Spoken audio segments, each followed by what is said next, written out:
네, 최근에 나스닥 주식들이 상당히 많이 폭락을 하고 있습니다. 일주일 전 빅테크 주식들이 떨어지기 시작한 시작일 기준으로 좀 보겠습니다. 주로 빅테크 회사들, 나스닥 대장주 위주로 많이 하락했습니다. 금액 기준으로 보면은 엔비디아하고 테슬라가 가장 많이 떨어졌는데, 이상하게도 아마존이나 마이크로소프트사의 클라우드 보안을 해주는 클라우드 스트라이크라는 보안 업체도 같이 하락을 했습니다. 잠깐 클라우드 스트라이크라는 회사를 보면은 대부분 회사들이 MS 클라우드를 많이 쓰는데, 이 서비스가 마비되면서 지난주에 항공이나 금융 의료 시스템이 먹통이 되는 사건이 발생을 했고, 클라우드 서비스 보안에 허점이 생겼다고 합니다.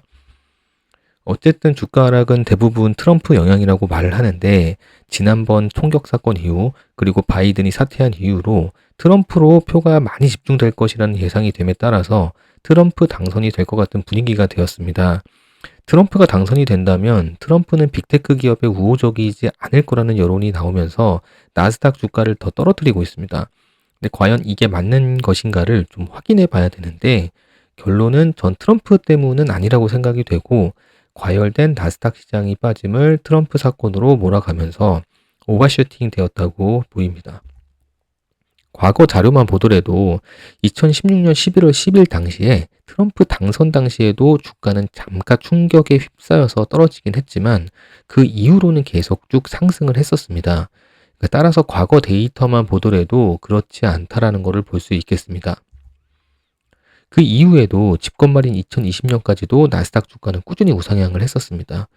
트럼프가 물론 빅테크 기업들보다는 기득권이 강한 전통 사업, 석유화학이나 방산, 자동차 회사들에게 우호적이라고는 하지만, 트럼프는 과거 2016년부터 2020년 집권 시기에도 빅테크 기업들에게 경고 메시지나 비난은 한 적은 있어도 눈에 띄게 해당 기업들에게 법적인 페널티를 주거나 하지는 않았습니다. 그래서 나스닥 주가의 흐름을 잡고 있는 빅테크 기업들의 주가가 오르면서 나스닥 주가는 이렇게 시대의 흐름에 맞게 우상향했다고 분석이 되어지고 있습니다. 역대 미국 대통령 중에 첫 임기 4년간 S&P 500 지수 상승률을 나타낸 기사가 있어서 제가 좀 퍼왔는데요. 트럼프가 역대 대통령 중에서 한 3위 정도를 차지했습니다. 오바마 대통령이 2위였고 클린턴 대통령이 1위를 기록했습니다. 이것만 보더라도 우리가 생각하는 트럼프 나스닥 위기는 크지 않다고 보여질 수 있습니다. 최근 기사를 또 한번 보겠습니다. 언론 증권사에서는 석유화학, 은행, 보험주가 상승할 거라고 예상을 좀 하고 있습니다. 고전 사업이 모여있는 다우존스가 최근에 상승을 하고 있고, 빅테크가 모여있는 나스닥은 하락했다는 이유를 들고 있는데요. 근데 이것도 어불성설인 것이, 예전에 트럼프 집권 시기에 저나열된 고전 회사들이 올랐던 것도 아니었거든요. 저 고전적인 회사들은 트럼프 집권 시기인 2016년도에도 잠깐 오르는가 싶더니 코로나 발생한 18년도에 같이 하락을 했다가 다시 회복하는 데 걸린 시간이 빅테크 업체들보다도 훨씬 길었었습니다. 엑슨모빌은 오히려 2020년도에 다우지수에서 퇴출되면서 주가가 폭락했다가 수요 둔화로 인해서 회복하는 데 꽤 많은 시간이 흘렀습니다. 뱅크 오브 아메리카도 코로나 직후에 금리 인하로 인해서 주가가 곤두박질 치기도 했었습니다. 이렇게 나스닥이 하락을 하니 코스피도 역시 같이 하락하고 있습니다.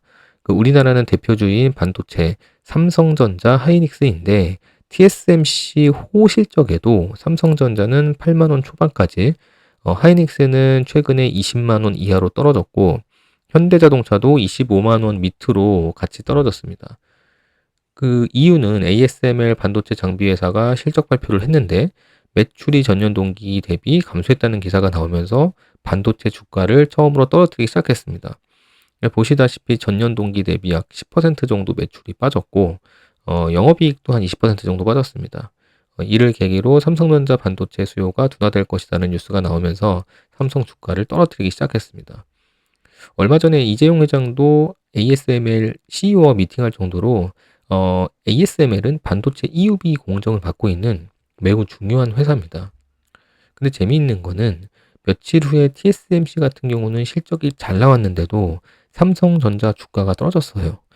TSMC CEO는 AI 수요는 여전히 많고 공급을 맞추려고 노력하지만 그럴 수가 없다라고 말하기까지 했는데 주가는 계속 빠졌습니다.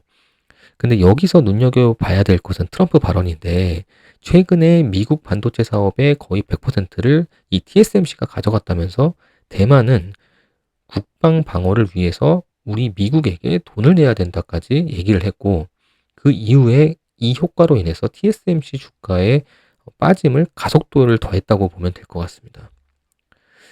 그래서 제가 볼 때는 사실 지금 현재 주가가 AI로 인한 너무 과열이 꺼지는데 그 과정에서 반도체 같은 뉴스 기사들로 명분 삼아서 깎아내리고 있는 조정기라고 보입니다. 주가가 아무 이유 없이 최근에만 한 20%에서 한 30% 정도 한두 달 사이에 바짝 올랐었거든요. 그래서 지금 조정기를 거치는 과정 중에 트럼프가 나타나서 전문가들이 여기에 논리를 또 갖다 붙이면서 이렇게 주가가 떨어진 게 아닌가라고 판단이 되고 있습니다. 그래서 당분간은 트럼프 한마디에 주가가 조정받는 기간이 몇 달간 갈 것이라고 보입니다. 그러니까 AI로 인한 주가 변동을 1, 2년간 지속했다면 앞으로의 1년은 트럼프의 발언으로 좌지우지 될 것이다 라고 보이고 있고 원래는 바이든과의 경쟁 후 당선이 되면 그 후 1년간 조정기를 받아야 하는데 현재 구조상으로는 이미 당선이 확실시되고 있고 주가에 조금 더 일찍 선반영되고 있다라고 보면 될 것입니다. 최근에 그 전기차 의무화를 폐기해서 미국 자동차 산업의 몰락을 막고 미국 고객들에게 자동차 한 대당 수천억 달러를 절약할 수 있게 하겠다라고 발언을 하면서 테슬라 주가를 떨어뜨렸습니다. 그러니까 기존의 바이든이 내세웠던 전기차 의무화를 본인이 집권을 하면은 이걸 폐기하겠다라고 발언을 하니 테슬라 주가도 빠질 수밖에 없었죠. 하나 더 보자면은 그 트럼프는 원래 SNS 업체들과도 사이가 매우 안 좋았습니다. 그러니까 본인에 대한 비판 여론이 예전에 많았기 때문에 집권 당시인 16년도에도 페이스북하고 페이팔 같은 업체들과 사이가 많이 안 좋았다는 걸 기억하실 겁니다. 그래서 지금 메타 주가도 많이 떨어진 까닭이 바로 여기에 있습니다. 마지막으로 하나 더 보면 아마존인데요. 트럼프는 과거 집권 당시에도 아마존 때문에 폐업한 오프라인 백화들 편을 들었고요. 아마존 배달원들이 엄청난 돈을 빼가면서 그리고 아마존은 세금을 내지 않는다고 약간 1차원적인 발언을 한 적이 있습니다. 이는 아마존이 기존 오프라인 매장처럼 유지비가 적게 들어서 세금을 적게 낸다고 생각한 것 같은데요.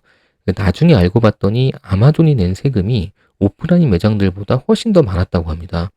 그 이유는 매출하고 이익이 높아진 만큼 세금 효과상 문턱 효과가 높기 때문에 세율이 더 높아지거든요. 그러니 당연히 세금이 많을 수밖에 없습니다.